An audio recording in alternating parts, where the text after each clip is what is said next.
Praise the lord. ప్రభు అయిన యేసుక్రీస్తు నామములో మీకు శుభము కలుగునుగాక. ఈ రోజు దేవుని వాగ్దానం, మీరు నాకు ప్రజలయ్యుందురు, నేను మీకు దేవుడనయ్యుందును.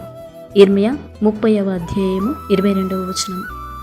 మహోన్నతుడైన గొప్ప దేవుడు శాశ్వతమైన ప్రేమతో మిమ్మల్ని ప్రేమించి విడువక మీ ఎడల కృపచూపు దేవుడై ఉన్నాడు. కాబట్టి ప్రభువే మీతో సెలవిచ్చుచున్నాడు, మీరు నాకు ప్రజలయ్యుందురని. తన ప్రజలు ఆయనకు మొరపెట్టగా ఆయన వినే దేవుడై ఉన్నాడు. కాబట్టి ప్రభువే మిమ్మల్ని కరుణించును, మీ ఎడల కృపచూపును, మిమ్మల్ని బలపరచును, మీకు సహాయము చేయును. ప్రజలందరికీ ఆ దేవాతి దేవుడే సృష్టికర్తయగు రాజునై ఉన్నాడు. కాబట్టి నా ప్రియ సహోదరి సహోదరులారా, ఆయనను వెదుకుడి, వేడుకొనడి, నిశ్చయముగా మీ ప్రార్థనలకు ఆయనే ప్రతిఫలము దయచేయును. ప్రార్థన. కృపాసత్య సంపూర్ణమైన గొప్ప తండ్రి, మహోన్నతమైన దేవ, మహాగరుడానికి స్తోత్రములు చెల్లిస్తున్నా. నీవే మా దేవుడవు, నీ చిత్తానుసారంగా ప్రవర్తించుటకు మాకింకను మీరు నేర్పించమని ప్రార్థిస్తున్నా.